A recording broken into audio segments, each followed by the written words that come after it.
Philippines Philippine voter. There was a ballot that was rejected first. Live mula sa GMA Network Center, ito ang 24 Oras.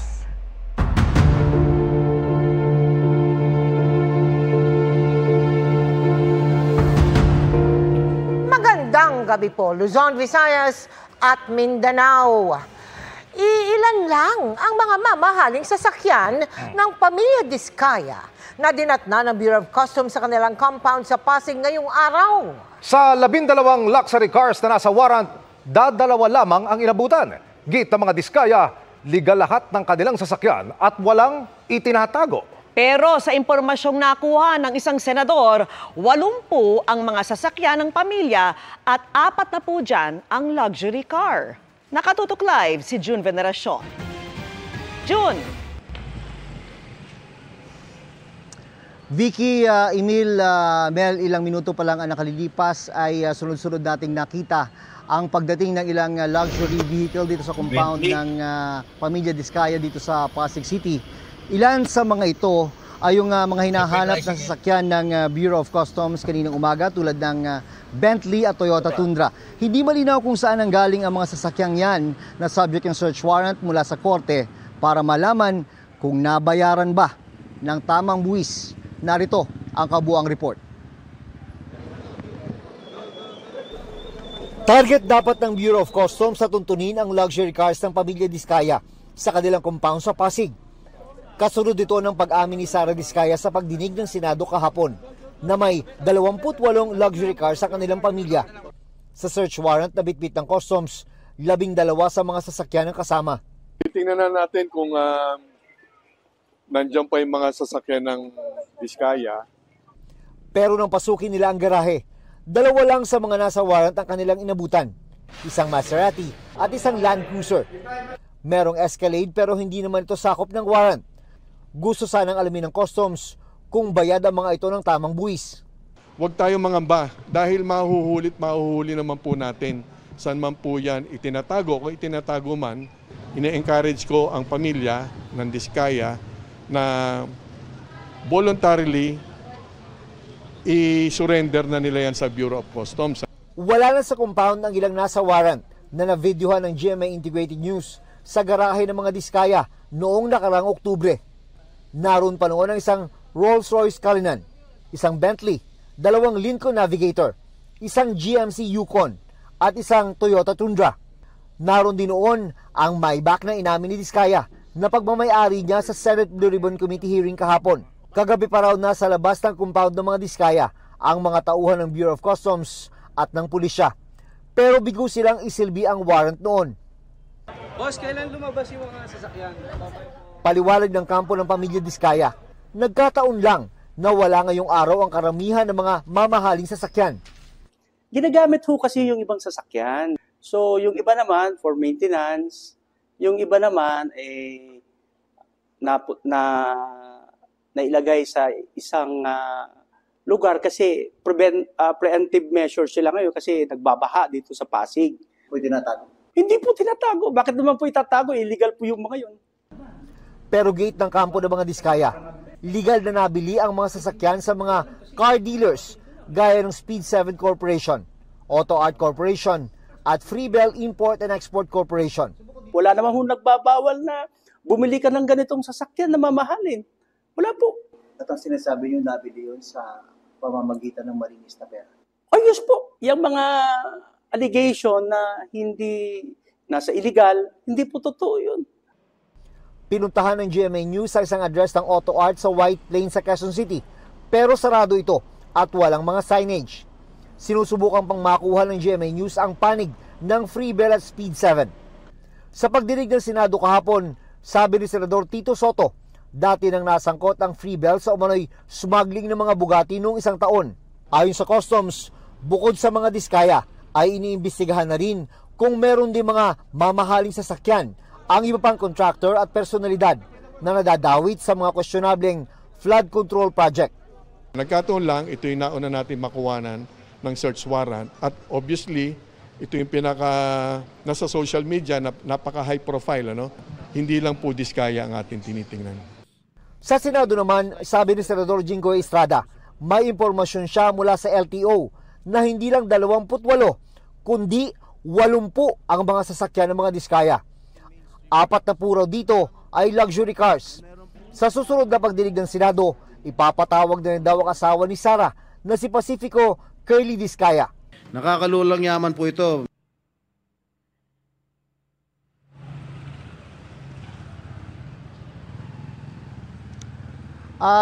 Vicky, sabi ng Bureau of Customs ay nakipag-ugnayan na sila sa PNP Highway Patrol Group para ma-intercept yung ilan pa sa mga sasakyan ng pamilya Diskaya na subject ng search warrant kapag nakita nilang bumibiyahe sa kalsada. Samantala, isang opisyal ng Customs, Vicky, ang nakausap natin ngayon lang at ang sabi niya may iniaasahan pa silang ilang luxury vehicle na babalik sa compound na ito ng pamilya Diskaya. Vicky. Maraming salamat sa iyo, June Veneracion. Bukod sa pagkakasino, kahit bawal, inamin na rin ng isang DPWH engineer ang paggamit naman ng peking ID at peking pangalan para makapagsugal sa kasino. Nakatutok si Sandra Aguinaldo. Mga ilang beses ko kayo naglalaro sa isang sabi na sa isang buwan, yung grupo nyo po? Mga 2 hanggang 3 po, Mr. Chair. Kung kahapon umamin sa Senado si dating Bulacan 1st District Engineer Henry Alcantara sa kanyang pagkakasino, sa pagdinig ng Kamara ngayong araw, inamin niyang alam niyang bawal ang kanyang ginagawa. Pinagbabawal po lahat ang public official na pumasok sa kasino. Yes, Your Honor. So aware po kayo dito? Yes, Your Honor. Si Alcantara ang District Engineer na iniuugnay sa ilang maanumalyang flood control project sa Bulacan. Tanong kay Alcantara, paano niya nalusutan ang pagbabawal na ito? Paano po yun? Paano po kayo kilala doon bilang isang Engineer Alcantara ng DPWH? Hindi po, Your Honor. Paano po kayo na pumapasok? Ano po pagkakakilala sa inyo doon? May ID po silang binigay po sa akin na iba po yung name ko doon, Your Honor.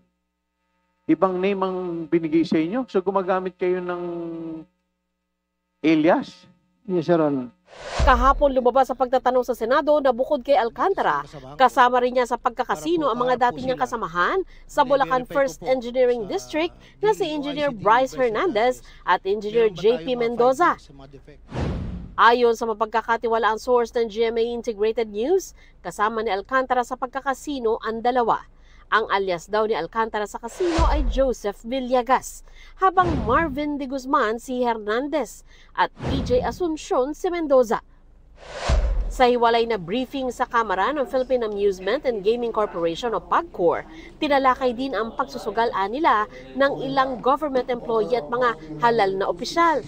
Katunayan, umabot daw sa 180 million pesos ang mga panalo ng iba't ibang naglaro sa kasino na hindi ibinigay dahil natuklasang taong gobyerno sila. May isa pang konsehal na nanalo ng 14 million pesos. Para makuha yan, alam niyo ang ginawa niya, nag-resign siya. Pero hiningan muna nila ito ng certification mula sa DILG Secretary na talagang nagbitiw na. Halatang halata po that nag-resign siya doon, nanalo na siya. So, hiningi ko na ba sa kanya susunod kailangan certified by the DILG Secretary. Hindi na po siya bumalik. Sa ilalim ng Administrative Code of 1987, hindi maaaring magsugal ang mga kawani ng gobyerno. Sa Memorandum Circular No. 6, Series of 2016 ng Office of the President, ipinagbawal din ng government officials and employees na pumasok sa mga kasino. Aminado ang PAGCOR na sa dami ng kawani ng gobyerno, mahirap ma-monitor lahat ang mga naglalaro sa kasino, kaya raw nagpapatupad sila ng second screening sa mga nananalo. Para sa GMA Integrated News, Sandra Aguinaldo, nakatutok 24 oras. May 15 project sites na hindi mahanap batay sa paunang resulta ng investigasyon ng DPWH. Binuwag na ni bagong Public Works Secretary Vince Dizon ang komite ng kagawaran na nag-iimbestiga sa mga katiwalian at maglulunsad ng bagong investigasyon na sisilip kahit sa mga proyekto bago pa man ang Marcos administration. Nakatutok si Joseph Morong. I'm leaving it with a clear conscience. I did the best that I can In my tenure, I don't have any regrets. Yan ang sinabi ni dating Department of Public Works and Highways Secretary Manuel Bonoan sa pagsasalin ng kapangyarihan ng ahensya kay dating Transportation Secretary at ngayon ay bagong DPWH Secretary Vince Dizon. Ang pagpapalit ng kalihim nangyari sa gitna ng kontrobersiya sa mga flood control project na pinatitingkad ng mga nangyari mga pagbaha nitong mga nakaraang linggo. Ayon kay Dizon, nung una raw ay ayaw niyang tanggapin ng posisyon dahil marami pang dapat gawin sa DOTR. Pero bilin daw sa kanya ng Pangulo. Ang sabi ko ng Pangulo, anong gagawin natin? Manunood na lang tayo ng TV? Ano tayo, helpless? Sabi ng Pangulo, we cannot be helpless. Sa turnover, ilan daw sa ibibigay na dokumento ni Bonoan kay Dizon ay ang paunang resulta ng investigasyon ng DPWH sa mga umano'y manumalyang flood control project. Sa abot 1,600 project size na na-validate raw ng DPWH mula sa aabot 10,000 mga flood control project, 15 ang missing o hindi mahanap. Karamihan daw dito nasa 1st District ng Bulacan at nakakalat sa Regions 1, 2 at 3. Those project is actually that has already been validated and really found out not to be there. Submitted as completed and collected. The funds have been collected. The non-existent for the time being is actually just a matter of validating the locations of these projects that we are talking about. Ang mga itong ibibigay naman ng DPWH sa bubuing independent commission na mag-iimbestiga sa mga flood control project na ipinangako ng DPWH na susuportahan nila. Binuwag na ni Dizon ng Anti-Graft and Corrupt Practices Committee na binuo ni Bonoan. Ayon kay Dizon, hindi lamang ang mga flood control project simula 2022 ang sisilipin, kundi pati ang sa mga nakaraang administrasyon. This stretches even way earlier than 2018, 2017, 2016. Matagal na po itong mga ibang proyekto na ito. Ayon naman kay Bonoan, ang mga district engineer daw ang maaaring unang silipin, pati ba ang ilang mga opisyal ng gobyerno. Mga congressman, sir, mga senator who might be insertions. Sila ang siguro nag-initiate ng funding, some of them. Okay. Should they be investigated? Well, we'll see kung anong, I don't know if they may involvement sila. To hold people to account. And when he said hold people to account, he's talking about kung sino man ang responsable, have to be, kailangan managot. Naglilinis na rin sa DPWH. Ayon kay DPWH Secretary Vince Dizon, 2 buwan ang kanyang kakailanganin para reorganisahin ang ahensya. Nauna nang pinagsumite ni Dizon ng courtesy resignation ang mga opisyal ng DPWH kasama ang mga district engineer. It will be a difficult 60 days. I will not, I will not sugarcoat it. It will be a difficult 60 days. DPWH as an institution needs to go through that very difficult but very necessary process for us to evolve and most importantly, to regain the trust of the people. Para sa GMA Integrated News, Joseph Morong, nakatutok 24 oras. Kaugnay pa rin yan, sinabi ng Pangulo na malapit nang mabuo ang Independent Commission na sisiyasat sa mga anomalya sa flood control projects ng gobyerno. Tanong sa kanya kanina, kasama ba sa komisyon si Baguio City Mayor Benjamin Magalong? Nakatutok si Jonathan Andal. Ang mga bubuo sa inanunsyo ng Pangulo na Independent Commission na mag-iimbestiga sa mga anomalya sa flood control projects, hindi pa malinaw kung sino sa ngayon. Pero sabi kanina ni Pangulong Bongbong Marcos, malapit na nila itong mabuo. Diretsang tanong sa Pangulo, kasama ba rito si Baguio City Mayor Benjamin Magalong na isa sa mga unang nagbulgar ng umunoy korupsyon sa DPWH? I don't want to talk about until buo na. Hindi pa namin nabubuo yung plano. But we'll talk about it. Malapit na yan. Very, very soon. Si bagong talagang DPWH Secretary Vince Dizon, wala raw impormasyon dyan. Hindi pa rin daw sila nag-uusap ni Magalong pero malapit daw ito sa kanya nang makatrabaho niya ito noong pandemya sa COVID response. Ako po personally, ay napaka-welcome na development po niya kung totoo. Kasi po, at the forefront si Mayor Magalong, nito hindi lamang ngayon, kundi matagal nang nagsasalita. So, hindi ko po alam. Ako po ay hindi privy dyan. Magkasama kanina sina Dizon at ang Pangulo sa Subic, Zambales para pasinayaan ang pagbubukas doon na ngayon pinakamalaking pagawaan ng barko sa Pilipinas, ang Korean company na Hyundai Heavy Industry Philippines Incorporated. Today, we will begin reclaiming our rightful place among the world's great shipbuilding nations. We are reviving the shipbuilding in the country to strengthen industries, promote livelihood. Mula sa Subic, binisita naman ng Pangulo ang Bataan General Hospital. Mula Subic, Zambales, para sa GMA Integrated News, Jonathan Andal, nakatutok, 24 oras. Na-trap sa nasusunog na bahay sa Malabon ang 2 bata at kanilang yaya. Nailabas ang isang bata pero bigong mailigtas ang 2. Nakatutok si James Agustin. Tupok na tupok ang unang palapag ng paupa ang bahay na ito sa Barangay Tinajeros, Malabon matapos masunog bago maghating gabi. Umabot sa unang alarma ang sunog na naapula matapos sa mahigit 40 minuto. Nasa 12 fire truck ang rumisponde sa lugar. Kwento ng residenteng si Ferdinand nung unay may naamoy siyang parang nasusunog na plastic at goma. Nang silipin niya, malaki na ang apoy sa katabing bahay. Pagbaba ko, paglabas ko ng mismong pintuan, apoy na kaagad yung doon sa pintuan ng bahay. Napakalakas na. So, ang instinct ko, bumalik ako agad ng bahay kasi yung nanay at tatay ko may edad na eh. So, sila muna yung inano ko, pilit kong inilalabas. As kinalampag, nung medyo nagising na po sila, kinalampag ko na tong bahay ng tito ko, bintana, para manggising ng mga tao. Pinagtulungan ng mga residente na apulahin ang apoy. Nakaubos ako ng isang fire extinguisher, tsaka yung may mga drum kami dito, buti naman puno. Napagtulong-tulungan namin. Talagang napakainit. Ubos yung ibaba. Sa kasagsagan ng sunog, natrap sa ikalawang palapag ang yaya at 2 batang babae. OFW ang tatay ng mga bata. Habang ang nanay ay nasa trabaho na mangyari ang sunog. Ang 6 na taong gulang na bata, idinaan sa terrace. Nagtamo siya ng mga paso sa katawan. Yung isang bata, nakakasigaw pa kanina. Pero naibaba dito sa bendang labas. Ang yaya naman na 3 taong gulang na bata, natagpo ang walang malay ayon sa residente. Nandun sa kutsyon nila, sa sahig. Tapos yung bata nakahiga. Tapos yung yaya, dinapaan niya yun, nakatukod. Nakatukod yung yaya. Pero wala, hindi na sila gumagalaw eh. Binuhat ko na yung bata, ibinaba ko na. Nakatalokbong ako ng makapal na blanket, pero mainit pa rin. Isinugod ang 3 sa mga ospital. Ayon sa BFP, 2 nasawi sa insidente.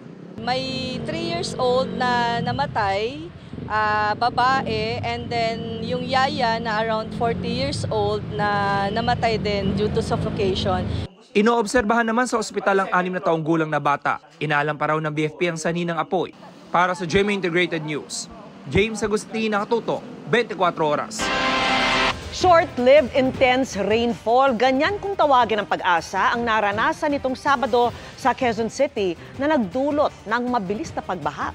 Ang ganito katinding ulan na nakatutok lang sa isang lugar, posible ring maranasan ng iba, lalo't nagbabadya ang La Nina. Nakatutok si Ivan Mayrina. Habang niraragasan ng baha ang ilang bahagi ng Quezon City nitong Sabado, kabilang mga hindi naman binabaha noon. Sinukat naman sa Pag-asa Science Garden ang dami ng ulan. 96.66 millimeters sa loob ng isang oras, na mas marami sa ulan noon ng Bagyong Ondoy. Pero nakakonsentrate o sumapul lang sa Quezon City. Ang tawag dito ng Pag-asa, short-lived intense rainfall. Kung titignan po natin yung 24 hours, I think it's only 0.5 millimeters for the 24 hours na po yun, ano? So, in-compare natin dito na 1 hour, 96, almost 100 millimeters, na nag-concentrate talaga siya sa Quezon City. So, maari po yan. Marami pong may mga instances po na talagang ito po, nangyayari dito, pwedeng mangyayari QC, hindi mangyayari sa Makati or Manila. Ayon sa Pag-asa, hindi naman bago ang mga localized thunderstorm tulad dito na sadyang madaling mabuo dahil sa ating lokasyon sa mundo. Posible ring maulit sa ibang mga lugar ang ganitong short-lived intense rainfall. So dapat po yung atin pong mga actions, yung atin pong mga anticipatory actions should be anchored also on that mga short-lived pero severe na mga pag-ulan. Bago nito, inanunsyo ng Pag-asa ang posibleng pag-iral anumang panahon ngayong bare months ng short-lived o madali ang La Nina. Magdudulot ito ng malalakas sa pagulan at pagbuo ng mas maraming bagyo. Patuloy ang pagpapalakas ng Pag-asa DOST sa kakayahan nitong maglabas sa mga tama at napapanahong babala. Ang mga regional offices nila pinalalakas din para makapaglabas ng localized sa mga babala. Para sa GMA Integrated News, Ivan Mayrina, nakatutok, 24 oras. Chika Minute na po mga kapuso at ang maghahatid ng showbiz happenings ngayong gabi walang iba kundi ang mukha ng batis ng katotohanan sa Encantadia Chronicles Sangre, si Ashley Rivera. Ashley! Thank you, Miss Vicky, and good evening mga kapuso. Happily reunited si Kapuso Opa Kim Jisoo sa mga nakasama niya sa Abot Kamay na pangarap na co-stars niya rin sa bagong Kapuso series na Never Say Die. Kabilang dyan si Jillian Ward na excited namang maipakita ang bagong side ng kanyang acting chops. Makichika kay Aubrey Carampel. In all-black outfit at clean haircut, si Kapuso Opa Kim Jisoo nang sumalang sa first day of taping niya para sa upcoming GMA Prime series na Never Say Die. Gaganap si Jisoo bilang South Korean undercover agent na si Lee Jin-ho. Can be a doctor, right? Happily reunited nga raw siya sa naging co-star sa Abot Kamay na pangarap na si Jillian Ward at Rahil Birria. At looking forward naman na maka-eksena si pambansang Ginoo David Licauco na first time niyang makakasama sa serye. It feels very exciting because since it's a new project and new character and meet new people, it's always very fresh to me. The feeling is mutual for Jillian na agad daw naging komportable sa set dahil sa familiar faces. I'm very excited kasi alam ko po na bagong experience talaga to for me. Marami akong matututunan. Bagamat aminadong na challenge sa kanyang role bilang estudyante na magaling sa martial arts, this time, sabi ng Kapuso star of the new gen, gusto niyang ipakita ang bagong side ng kanyang acting chops na mas fierce and fearless. It's my first year as an adult. 20 na ako, hindi na teenager. So, na-excite po kasi feeling ko medyo mas may lalim po siya, mas may angas, mas unapologetic yung character ko dito. Sa ngayon, may ilang light action scenes na raw silang nakukunan. Pero aside from action, ni-reveal ni Jill na marami pang layer ang kwento ng kanilang serye na dapat abangan ng mga manonood. May halo siyang drama, may halo siyang comedy. Kumbaga, lahat pwedeng manood po nito. And parang nako-cover niya lahat ng genres halos. Aubrey Carampel, updated sa showbiz happenings. Habang hawak ng ibang lalaki ang kanyang mga kamay, pinagsisipa at hinampas ng tubo ng iba pang lalaki ang isang ito na nakaitim na t-shirt. Nakuhanan niyan ng CCTV sa Barangay Bata sa Bacolod City. Ang biktima, 17 taong gulang na may autism. Kita mo di sa lagob sa itsura, di may tindak, puga, lampo sa ulo, ilampo sa motor ang iaulo. Tapos sobra 30 kasumbag siguro. Sa pahintulot ng mga kaanak at habang kasama sila ay nakausap namin ang biktima. Kwento niya, tinukso siya ng grupo bago mangyari ang pambubugbog. So ako na pag may nila daan, buang daan, tubo man, sumbag, dagang likod. Budamon sila, apat sila kabilog sila. Ayaw man ligan sila tulo ko. Ayon sa ilang residente, madalas binubuli sa lugar ang binata dahil sa kanyang kondisyon. Kung abigyan ni namon, kung nabungguan siya. Gali iya siging kulata, sa gali iya, uli lang namon nabalan ng kulata. Basta daw magkakapiko na siya, basta balo mo siya ng law ay bala nga mga istorya. Mga daw hikayan sa bala. Nang amo na siya kapangakig na. Matapos ay reklamo sa barangay at pulisya ng pamilya, ay natukoy na ang 4 na nambugbog. 2 sa kanila ay minor de edad at residente rin sa lugar. Sinubukan ng news team na makuhanan ng pahayag ang mga ito, ngunit walang humarap sa amin. So we tried our best, hindi na maglangat sa korte. So nag-offer man ng respondent diri, kung anong ilang mga obligation, handa man sila sa pag-atubang, no? O galing ang aton nga complainant decided gid nga magpasaka sa court. Handang magsampa ang magkaanak ng biktima ng reklamong physical injury laban sa mga nambugbog. Kung sige yun na, kung pabayaan na, kawabat na lang kung sa iba ng mga PWD man. Hindi lang man manghud ko. Kinumpirma ng magkaanak na nagbigay na ang barangay ng Certificate to File Action at nagsimula na ng proseso sa pagsasampa ng reklamo sa piskalya. Ayon sa isang special education teacher, mahalagang intindihin ang sitwasyon ng makatulad ni Tantan na may autism spectrum. Kaluluoy, kaya hindi na sila kabato, ya. Tapos may kakulangan, sila mo dapat insindihon na tanin nila, kay special na sila mo. Kahit ang ila na kadaan, once naging sunlog na sila, dali na sila dayon yung maakig. Kaya bisan ano mo na ihambal mo na sa ila, makwan na sila dayon, especially nga buang ang ihambal sa imo, which is nga dako na yung insulto sa ila. Mula sa GMA Regional TV at GMA Integrated News, Adrian Prietos, nakatutok 24 oras.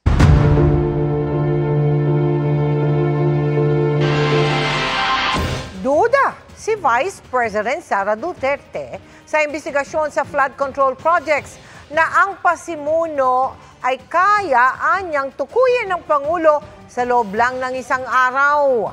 Hindi na anya bago ang katiwalian, tulad ng umano'y paghahati-hati ng ilang kongresista sa budget para sa mga school building noon. Nakatutok si Marisol Abduraman. Too little too late yung administration. Ito ang tugon ni Vice President Sara Duterte nang kuna ng komento hinggil sa sinabi ni Pangulong Bongbong Marcos na bubuo ng Independent Fact-Finding Committee na tututok sa anomalya sa flood control projects. Hindi na rin kasi bago ang problema sa katiwalian sa flood control projects. Hindi lang sa administrasyon na ito, sa mga lahat ng mga dumaan na administrasyon, hindi lang sa administrasyon ni Pangulong Duterte. Alam na natin yan lahat, naging mayor ako 2010, meron ng issue ng flood control corruption. Sabi ng bise, mas matindi raw ito ngayon at hindi lang sa flood control may korupsyon. Tulad ng sinapit umano ng school building program ng Department of Education. Pinaghati-hatian ng members of the House of Representatives ang SBP, School Building Program budget ng Department of Education. At hindi lang yun, in-attach pa nila yung listahan doon sa House version ng GAB. Pero, and alam yun ni President Marcos, BBM, alam niya yon kasi tinake up din yon during a meeting in Malacanang. Pero he looked the other way. Kaya kaduda-dudaan niya ang ginagawang investigasyon ngayon sa flood control projects. Ibig sabihin, meron na naman siguro silang niluluto behind the scenes na syempre hindi natin nakikita dahil lahat tayo nakatutok doon sa flood control corruption. Kung seryoso lang talaga ang presidente, tapos na yan isang araw lang, natuturo niya lahat ng may kagagawan ng corruption sa budget. Sinusubukan pa namin kunan ng pahayag ang Malacanang hinggil dito. Para sa GMA Integrated News, Marisol Abduraman, nakatuto 24 oras. Bistadong shabu umano ang nakasilid sa mga tsaa at durian candy packaging na nasabat sa Zamboanga City. Ang halaga, mahigit 600 milyong piso. 3 ang arestado. At nakatutok si John Consulta. Sa surveillance video na ito ng PNP Drug Enforcement Group o PDEG nitong linggo, kita ang pagdating ng isang bangka galing Basilan na may dala umanong illegal na droga. Pagdating sa Zamboanga City, sinundan ng aerial drone ng PDEG ang pulang kotse at isang tricycle na pinagsakyan ng kontrabando hanggang sa tuluyan itong hinarang ng mga operatiba at Philippine Marines. Arestado ang 3 lalaki, isa sa kanila taga Basilan, 2 ang taga Zamboanga. Nakumpirmang droga ang kanilang dala nang ikutan ng drug sniffing dogs ang hinarang na sasakyan at tricycle. Sinabi ng informante na luluwas na nga, ibabiyahe na yung mga kargamento from Basilan to Zamboanga ay nagsagawa na tayo ng interdiction operation. Binuksan ng PDEG ang 4 na ice chest at doon tumambad ang mga hinihinalang shabu na nasa pakete ng tsaa at mga nasa durian candy packaging. Nasa 89 na kilo lahat ng yan at nagkakahalaga ng 605 milyong piso. Ayon sa PIDIG, order ng sindikato ang naturang droga na i-deliver dapat sa Zamboanga at karatig na probinsya sa Mindanao at Visayas. Dahil sunod-sunod ang operasyon sa hilagang bahagi ng bansa nitong mga nakaraang buwan, na monitor down ng mga otoridad na mag-iiba ng ruta sa pagpasok ng droga. Nung nalaman ito ng ating bagong Chief PNP na si Police Lieutenant General Jose Melencio Nartatis, nagutos siya na paigtingin ang operasyon dito sa southern portion ng Pilipinas at bantayan ang mga pantalan dito para hindi makapasok ang mga illegal drugs. Sinisikap namin makuha ang pahayag ng 3 inaresto na nakaharap sa reklamong paglabag sa Dangerous Drugs Act. Para sa GMA Integrated News, John Consulta, nakatutok 24 oras. Inamin ng isang DPWH engineer na hindi niya personal na na-inspeksyon ang isang flood control project na idineklarang tapos at bayad na. Nakatutok live si Tina Panganiban Perez. Tina. Emil, sa pagsisimula ng pagdinig ng House Infrastructure Committee sa mga umano'y maanumalyang flood control projects, inamin ng isang na-relieve na DPWH official na may kakulangan siya sa nangyari. The word moro-moro. Sumentro ang House Infrastructure Committee sa mga flood control projects sa Bulacan na ininspeksyon ni Pangulong Bongbong Marcos kamakailan. Ipinakita ni House Infracom Co-Chairperson Joel Chua ang mga kontrata para riyan na pirmado ni dating Bulacan 1st District Engineer Henry Alcantara. Yung contract agreement po, ito po, between the DPWH and Sims Construction Trading worth, magkano ba ito? 55 million. Yung contract agreement between the DPWH, duly represented by Henry Alcantara, and St. Timothy Construction kontrata. Same thing. Ito po yung kontrata, this time under Wawaw Builders. Pero ang mga contractor, nabayaran ng hindi umano iniinspeksyon ng mga proyekto. So, paano po nangyari yung ba't nabayaran po? Wala naman pong kahit na isa. Ghost nga po Just want to explain, sir, that there was a certification signed by the project engineer and the implementing section chief. Pero hindi po ba dapat tinitingnan nyo muna? Your Honor, as I told you, napakarami pong papel na dumadaan po sa akin every day. Do you believe you are responsible for that? Actually po, ang negligence on my part, inamin ko po may kakulangan ako dahil I did not personally go to it. O dapat talaga kasuhan ka. Ayon kay dating DPWH Secretary Manuel Bonoan, may pauna ng natuklasan ang pinasimulan niyang investigasyon bago magbitiw. There are 2 projects that we have noted that these are ghost projects. So yung dalawa, dagan pa yon? Baka, yung ghost. Tingnan natin kung ano yung maibigay doon sa validation team natin. Sir, nanindigan din siyang wala siyang kinalaman sa katiwalian. I can shout, hindi po ako involved. Sir, ba't po kayo nag-resign? Pero sir, during your term po ito Accountability. 5 contractor naman ang bibigyan ng sabpina dahil sa pang-iisnab sa imbitasyon ng Infracom. Sa gitna ng pagdinig, nagkainita naman ang ilang kongresista nang hingi ni Senior Deputy Minority Leader Edgar Erice na imbitahan sina ako Bicol Representative Elizalde Co na dating chairperson ng House Committee on Appropriations at dating Senator Grace Poe na dating chair ng Senate Committee on Finance para ipaliwanag ang umano'y budget insertions. Hindi pabor si Iloilo Representative Janet Garin sa motion habang suportado ito ni Navota City Representative Toby Chanco. Under the name of Congressman Saldico, ang insertion sa BICAM as proponent siya is 13,803,693,000. And we do not want to invite him as a resource person. Mr. Chair, sorry. Comsec, can you show this para lang sabihin hindi ako Mr. Chair, with due courtesy. Wait, I have the floor. Yeah, I have the floor. Yeah, I have the floor. No, Mr. Chair. I have the floor. Yeah, just... Sa huli, dinefer ni Congressman Erice ang kanyang motion. Para mabura ang mga dudang baka lutuin ng komite ang findings ng investigasyon, sangkot ang ilan nilang kasamahan. Pinagsusumite ng Infracom ang lahat ng kongresistang miyembro nito ng listahan ng kanilang mga negosyo at interes na posibleng konektado sa flood control projects. I believe we need to assure the public that this investigation will not be a whitewash. Conflict of interest here is not theoretical. It is not distant. It is real.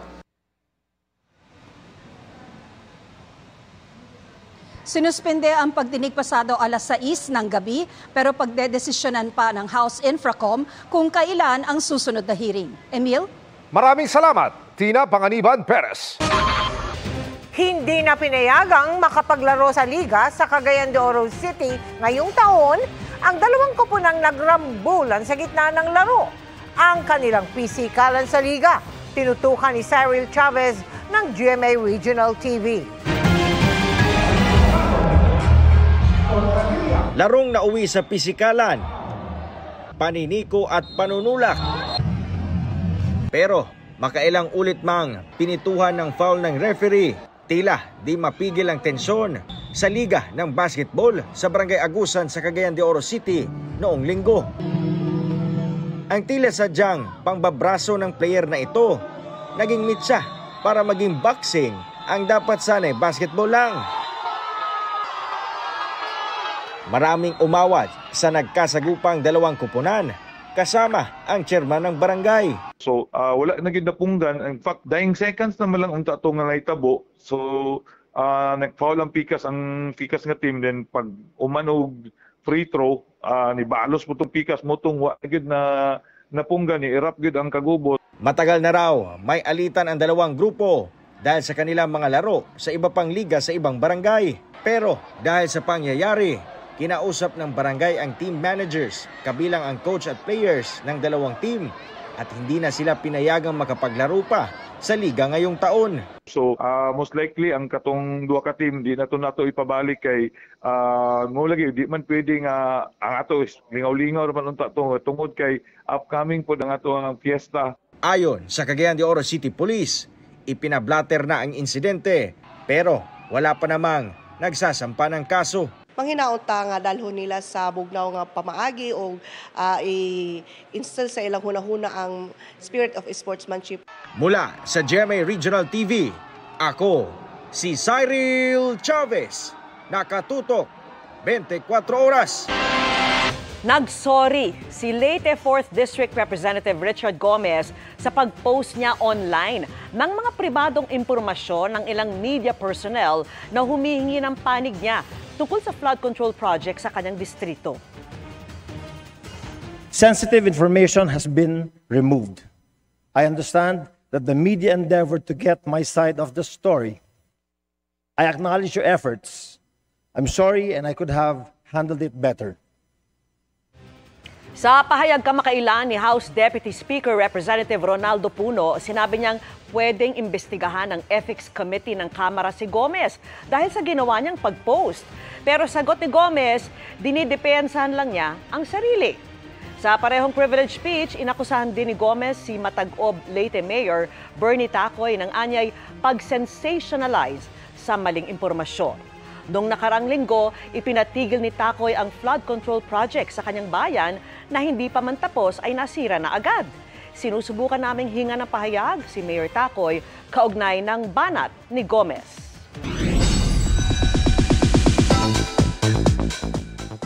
Dream come true para kay PBB Celebrity Collab Edition Big Winner na si Mika Salamanca ang ma-launch ang kanyang sariling libro na Lipad. Tungkol saan naman kaya ito? Alamin sa chika ni Aubrey Carampel. From online content creator to PBB Celebrity Collab Edition Big Winner. Ngayon, isa na ring author si Mika Salamanca. Sa book launch ng kanyang new children's book na Lipad, hindi na iwasang maging emosyonal ni Mika, lalo na nang siya mismo ang magbasa ng isinulat na libro. Tungkol ito sa batang diwata na si Mahika na may kakaibang anyo ng mga pakpak. Makikilala mo rin ako balang araw. Basta manatili ka lamang sa paglipad. Pinili raw niya ang pangalang Mahika ng pangunahing tauhan dahil may mga kapitbahay po kami na, Maika, ganun po yung tawag sa akin sa Pampanga. And yung pang-apelido ko po Salamangka din. Everything is all about magic. Especially ngayon sa buhay ko, parang lahat magic po. Parang magic po lahat ng nangyayari. Thank you po. Surreal moment daw ito para kay Mika na noon pa nangangarap na makapagsulat ng libro. Gusto ko pong ipaliwanag sa mga tao. Gusto ko pong maramdaman nila na kahit na nasa journey ka ng buhay mo na pakiramdam mo wala ka ng kakampi or ikaw lang mag-isa, meron at meron. As long na nandyan yung Panginoon, as long na nandyan yung sarili mo. Magde-debut ang Lipad sa Manila International Book Fair 2025 kung saan magkakaroon din doon ng book reading si Mika.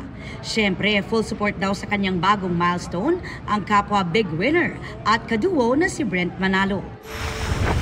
Speaking of lipad and magic, patuloy namang lumilipad ang karakter ni Mika na si Anaka sa Encantadia Chronicles Sangre. Sobrang ganda po ng character ni Anaka dito. Kailangan po nilang albangan. Hindi ko lang po pwedeng sabihin. Aubrey Carampel, updated sa showbiz happenings. Tapos na ang panayam ng Judicial and Bar Council sa 17 aplikante sa pagka-ombudsman. Kabilang si Justice Secretary Jesus Crispin Remulla. Tutol sa aplikasyon ni Remulla si Senadora Amy Marcos dahil plano lang umano ng kalihim na ipakulong si Vice President Sara Duterte bago ang 2028 elections. Nakatutok si Salima Refran. Sumalang na sa public panel interviews ng Judicial and Bar Council ang huling 4 na aplikante para sa bakanteng posisyon ng Ombudsman. Sa huling araw ng mga panayam, pinayagang humarap si Justice Secretary Jesus Crispin Remulla kahit wala pang clearance mula sa Ombudsman dahil sa nakabimbing reklamo ni Senator Amy Marcos. Bunsod ito ng pag-aresto kay dating Pangulong Rodrigo Duterte at pagdala sa kanya sa ICC. Not yet. That's why I'm still applying for it. I'll be filing a motion so that this will be resolved as soon as possible. Sa mga sagot noon ni Remulla sa Ombudsman, hinihiling na niyang mabasura ang reklamo, lalo't ginawa lang daw niya ang kanyang trabaho. It's a time when they ask the Secretary of Justice what his opinion is, if it's the right thing to do. And I said it's the right thing to do. I gave the clearance. That's it. It has a basis in law, in the Republic Act 1951. Tinanong si Remulla sa pananaw niya sa lifestyle checks. Sabi niya, maganda raw na maging kabahagi ang ordinaryong mamamayan sa pag-iimbestiga, lalo't alam nila ang katotohanan sa pamumuhay ng mga taga-gobyerno. Dapat raw kasama rin ang mga kaanak nito. Handa rin daw siyang baligtarin ang naunang utos ng kareretiro lang na Ombudsman Samuel Martires patungkol sa limitadong access sa mga salin. Basta lang, with the proper safeguards lang. I-redact yung ibang bagay and commitment not to publish some things which may cause trouble to the people or their families. Pero ngayon pa lang, maghahain na raw ng oposisyon laban kay Remulla si Senator Amy Marcos sa JBC. There is a very ominous reason, clearly, for Secretary Boying to become the next ombudsman. It's the new phase in the effort to get rid of VP Sara before 2028. And since the PI failed, the impeachment failed, therefore the third attempt is lawfare at its very worst. Imprison Inday Sara, all the Duterte allies, including myself, perhaps to be harassed by cases with the new ombudsman.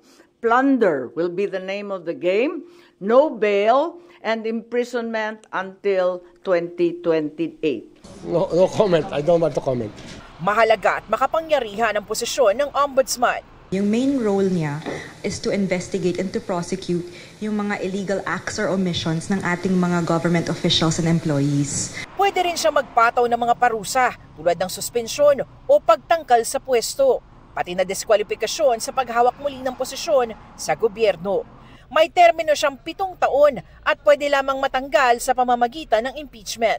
Bukod kay Remulla, wala ring clearance pa mula sa Ombudsman ang kapwa-aplikante na si PCSO Chairperson Felix Reyes. May hanggang huling araw ng deliberasyon ng JBC ang dalawa para magsumite ng kanilang clearance. Ang 16 pang aplikante na sumalang sa JBC panel interviews, lahat pabor sa lifestyle checks. Bukas din sila sa pag-aaral muli sa order patungkol sa salin, basta't may safeguards. Papasok na sa deliberasyon ang JBC kung saan pagsasama-samahin ang resulta ng psych evaluation, written exams, pati na ang bar rankings ng mga aplikante. Kasunod niyan, magbobotohan ng JBC sa kung sino-sino ang papasok sa shortlist, kung saan nga pipili ang Pangulo ng kanyang itatalagang susunod na Ombudsman ng Pilipinas. Para sa GMA Integrated News, Salima Refran, nakatutok 24 oras. Patuloy na minomonitor ang Low Pressure Area o LPA habang patuloy ang pag-iral ng habagat. Huling namataan ang LPA sa layong 1,170 kilometers silangan ng extreme northern Luzon. Bahagyang itinaas ng Pag-asa sa moderate ang tsansa nitong maging bagyo sa mga susunod na araw. At kung sakaling sa loob pa ito ng par maging bagyo, tatawagin itong Bagyong Kiko. Kumpara nitong mga nakarang araw, nabawasan na ang mga lugar na apektado ng LPA at karamihan ng mga pag-ulan sa bansa ay dahil nasa habagat. Base sa datos ng Metro Weather, may mga kalat-kalat na ulan sa ilang bahagi ng Ilocos Provinces, Cordillera, pati sa ilang lugar sa Central Luzon. Sa hapon, malaking bahagi na ng bansa ang uulanin, kabilang ang halos buong Northern at Central Luzon, Bicol Region at iba pang bahagi ng Southern Luzon.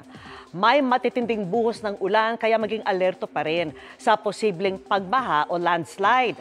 Meron na ring pag-ulan sa Visayas, lalo na sa Panay Island at Negros Island Region. May mga kalat-kalat na ulan din sa Eastern at Central Visayas. Sa Mindanao, posible ring ulanin ang ilang bahagi ng Zamboanga Peninsula, Northern Mindanao, Caraga, Davao Region at Soc-Sargen. Nananatili rin ang tsansa ng kalat-kalat na ulan sa Metro Manila bukas.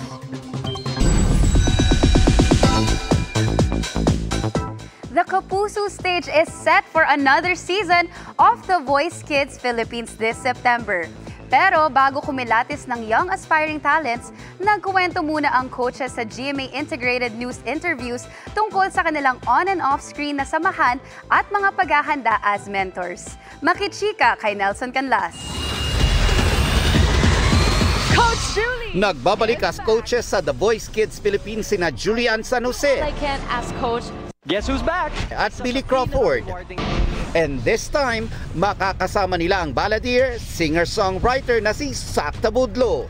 At sina Paulo and Miguel Guico ng Filipino indie folk pop band na Ben and Ben. Sa pag-upo ng 5 coaches sa GMA Integrated News interviews, sari-saring emosyon ang naipadama nila sa aming kwentuhan. Mula sa over-the-top kulitan nila bilang coaches on and off screen. What's a usual taping day for you guys, like na magkakasama kayo? But I would like to know what's happening sa likod ng camera. Would you really want to know? Kasi sobrang honest dito Di mo sure. One thing is, ginaw kami sa studio. Lamig At sa lagi studio. kami nakakumot. But kidding aside, ako personally, I really have a great time with these people. Like, I know to myself that these are my kind of people. Bakit ka tumatawa? Ginawa mo kami parang alien These kind of people.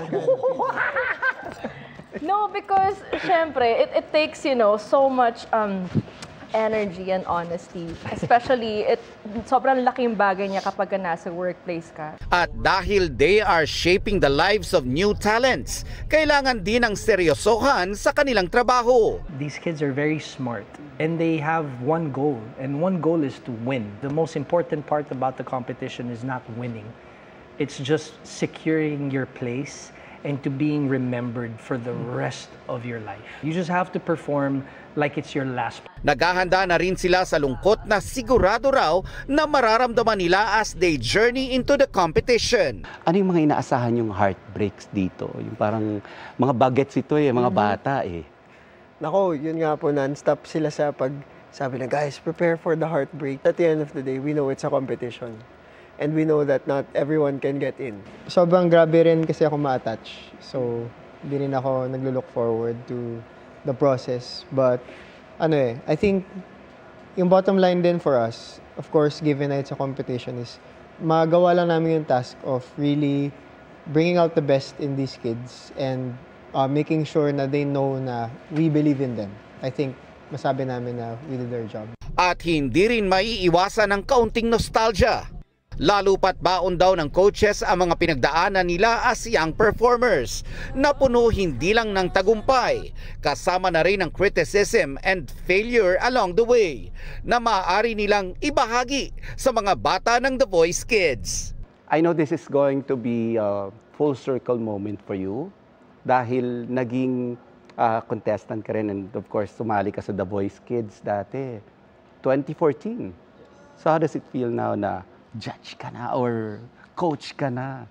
I feel like I still feel the jitters po and just butterflies every time nakakita po ko ng logo ng The Voice around the area. I was just like auditioning po. It was my grandmother pa who pushed me. Like those kids that we saw perform and everything, that was me po. So it's like, I feel like when I was in that body and I was in that moment po, hindi ko naman iisipin na makakarating ako dito. So it just feels crazy and weird to be here.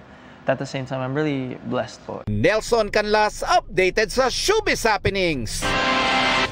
Tiklo sa Caloocan ang dalawang itinuturong suspect sa magkakasunod na pang-hold up. Tunghayan sa aking pagtutok. Dahil hindi raw kaagad sumunod, tinutukan ng kutsilyo sa leeg ang delivery rider na ito. Napilitan ang biktima na iwan ang kanyang motorsiklo.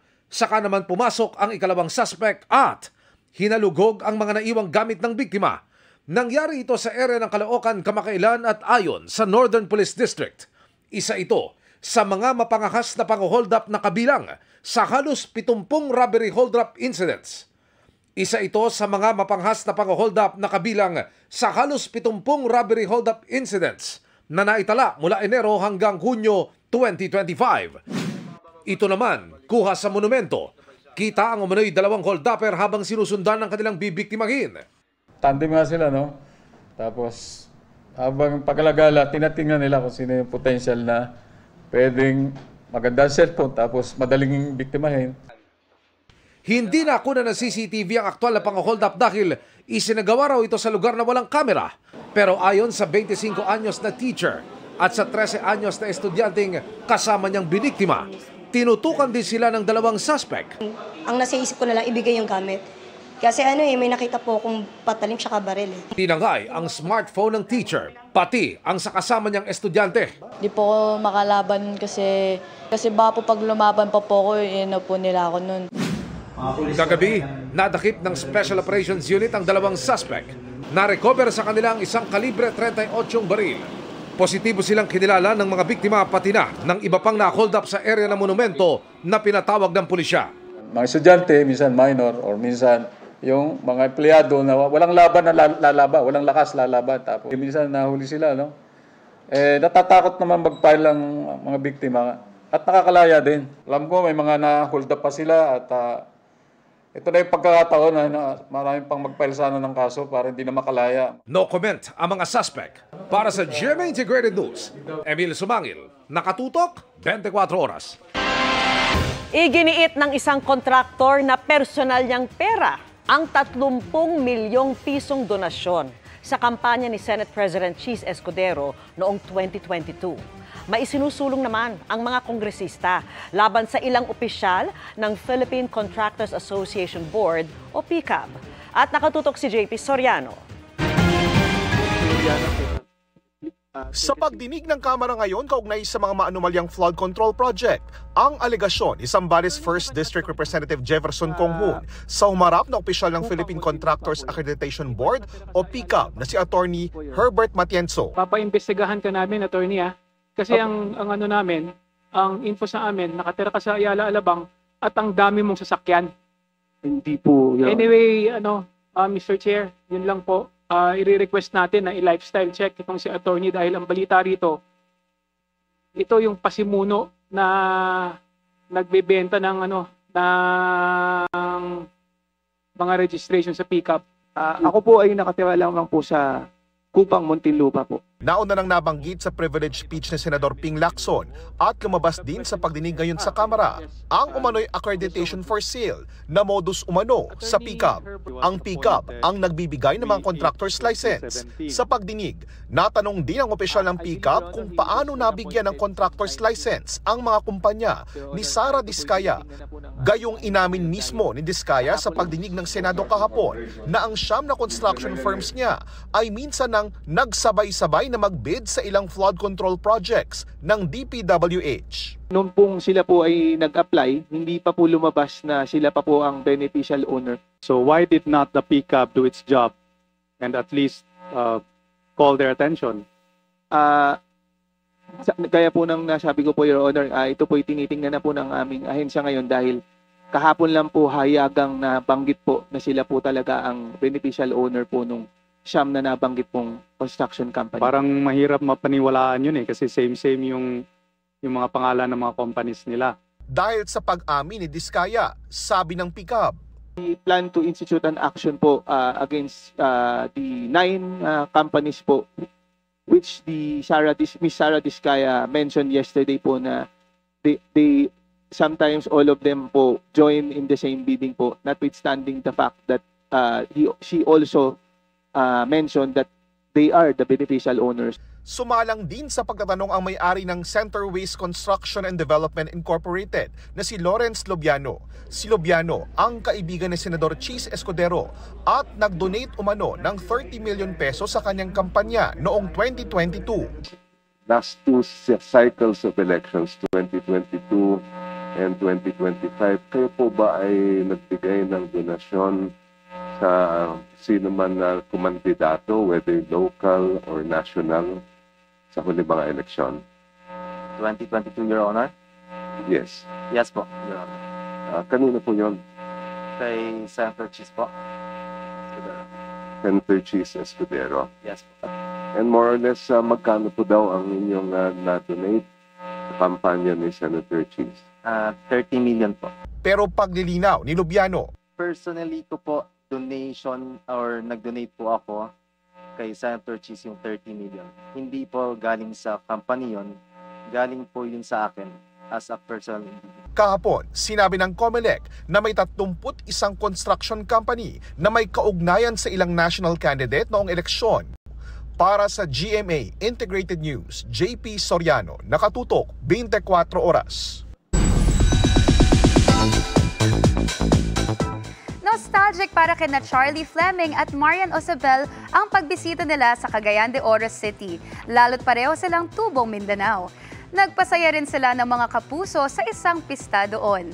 Narito ang report ni Cyril Chavez ng GMA Regional TV. Pagdating pa lang sa Cagayan de Oro City, pumasyal na agad sa downtown Divisoria sina Sparkle artist at ex-PBB housemate Charlie Fleming at Queendom diva Marian Osabel. Game na game silang sumakay sa motorela, isang motorized na pampasaherong sasakyan na nagsimula sa Cagayan de Oro. Tubong Cagayan de Oro si Charlie, kaya sobrang saya niya nang muling makauwi matapos ang mahigit 2 taon. Nostalgic din para kay Marian ang pagsakay sa motorela na kanilang sinasakyan noong kapag bumibisita sa CDO mula sa kanyang hometown na Iligan City. Ay, Kuya Sai, mahangin. Sobrang saya. Parang ako nagre-relapse dito. Yung parang mga old days na nakasakay-sakay lang Tsaka, ako. nag-reminisce kaming dalawa. Yes, kasi so true. it's been so long na nakasakay. Last sakay ko ng rela. Ako po, di ba? Pagdating ng hapon, nakisaya sila sa Higalay Vibe Fest na isa sa mga aktibidad ng Higalay Festival 2025. Si Marian, kinantahan ang mga dumalo sa fiesta. Nalipay kayo ko dyan, as in na nakita kong mama sa crowd, and akong papa pod, and my friends from Iligan City, of course. And yeah, it's such a great feeling na makabalik diri sa Cagayan de Oro. Todo rin ang excitement nang nag-perform na si Charlie. Napaiyak pa nga siya dahil sa mainit na suporta sa kanya ng Cagayanon fans. Hindi lang po yung overwhelmed small tears. Malaking tears po talaga yun. I was really happy to really be back here sa CDO. Siyempre, I grew up here and everything. Hala, iyak na naman ako. Charis. Iyak na naman ako. No, I'm really happy because I saw my family in the crowd. Mula sa GMA Regional TV at GMA Integrated News, Cyril Chavez, nakatutok 24 oras.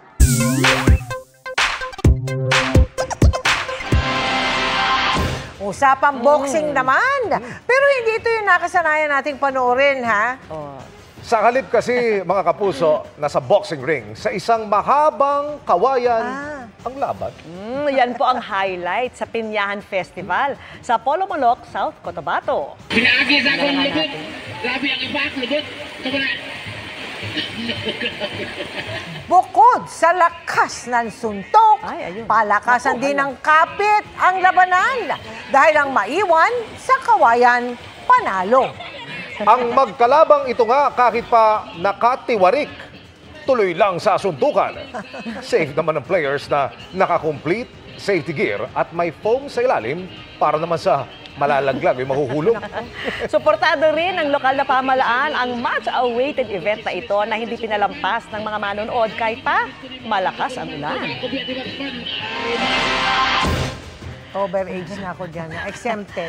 Pwede tayo newscasting habang nasa kawayan. Komentary na lang. At yan ang mga balita ngayong Martes. Ako po si Mel Tiangco. Ako naman po si Vicky Morales para sa mas malaking misyon. Para sa mas malawak na paglilingkod sa bayan, ako po si Emil Sumangit. Mula sa GMA Integrated News, ang News Authority ng Pilipino. Nakatuto kami 24 oras.